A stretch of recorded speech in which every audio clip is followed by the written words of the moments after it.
ಹೀಗೆ ಸುದೀಪ್ ಸರ್ ಮಾತಿನ ಬೆನ್ನಲ್ಲೇ ದಾವಣಗೆರೆಯಲ್ಲಿ ವಿಜಯಲಕ್ಷ್ಮಿ ಅವರು ಒಂದು ಟಾಂಟ್ ಕೊಡುವಂಥದ್ದು. ಅಂದರೆ ದರ್ಶನ್ ಅವರು ಹೊರಗಡೆ ಇದ್ದಾಗ ಯಾರು ಕೂಡ ಬಾಯಿ ಮಾತಾಡೋದಿಲ್ಲ, ಬಾಯಿ ಬಿಡೋದಿಲ್ಲ. ಅವ್ರು ಒಳಗಡೆ ಹೋದಾಗ ತೋರಿಸ್ಕೊತಾ ಇದ್ದಾರೆ ಎನ್ನುವಂಥ ಮಾತಾಡು. ಇಲ್ಲ, ಈಗ ಅವರು ಶ್ರೀಮತಿ ವಿಜಯಲಕ್ಷ್ಮಿ ಅವರು ಯಾರಿಗೆ ಮಾತಾಡಿದ್ರು ಅನ್ನೋದು ಸ್ಪಷ್ಟ ಆಗಬೇಕು. ಈಗ ಅವ್ರು ಯಾಕೆ ಮಾತಾಡಿದ್ರೆ ನನಗೆ ಗೊತ್ತಿಲ್ಲ.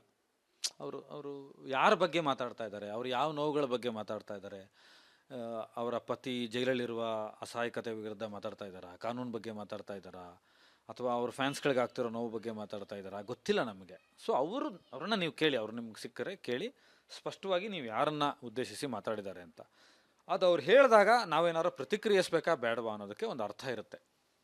ಇಲ್ಲದೆ ಹೋದರೆ ವ್ಯರ್ಥ. ಮತ್ತೆ ಏನಾಗುತ್ತೆ, ಅವರೇನೋ ತಪ್ಪು ತಿಳುವಳಿಕೆ ಮಾಡ್ಕೊಂಡಿದ್ದಾರೆ ಅಂತ ನಾವು ಮಾಡಿದ್ರೆ ವ್ಯತ್ಯಾಸ ಇರಲ್ಲ. ನಾನು ಹೇಳಿದ್ನಲ್ಲ, ನಾನು ಬೆಂಕಿ ಹಾಕುವಂಥ ಕೆಲಸಕ್ಕೆ ನಾವು ಕೈ ಹಾಕಬಾರ್ದು, ಬೆಳಕಾಗಿಸೋದಕ್ಕೆ ಕೈ ಹಾಕಬೇಕು. ಪ್ರಜ್ಞೆ ಇಲ್ಲಿಂದ ವರ್ತಿಸ್ಬೇಕು, ಮನಸ್ಸಿಂದ ಮಾತಾಡ್ಬೇಕು. ಏನು ಮಾತಾಡಿದ್ರು ಅನಗತ್ಯ ವಿವಾದಗಳನ್ನು ಸೃಷ್ಟಿ ಮಾಡಬಾರ್ದು, ಯಾರಿಗೂ ಪ್ರಯೋಜನ ಇಲ್ಲ ಅದು. ಈಗ ನಿಮಗೆ ಪೈರಸಿ ಮಾಡ್ತಾರೆ, ಬುಕ್ ಮೈ ಶೋ ಲಾಬಿ ಮಾಡ್ತಾರೆ, ವಿತರಕರ ಲಾಬಿ ಮಾಡ್ತಾರೆ, ಟ್ರೋಲ್ಗಳನ್ನು ಮಾಡ್ತಾರೆ, ಕಂಟೆಂಟ್ ಆಚೆ ಬಿಡ್ತಾರೆ ಅಂದರೆ ಮಾರ್ಕಿಗೆ ಮಾತ್ರ ಬಿಡ್ತಾರಾ? ಎಲ್ಲ ಸಿನಿಮಾಗೂ ತೊಂದರೆ ಆಗ್ತಾ ಇದೆಯಲ್ವಾ ಅದು? ಅವ್ರ ವಿರುದ್ಧ ನೀವು ಹೋರಾಟ ಮಾಡಬೇಕಲ್ವಾ?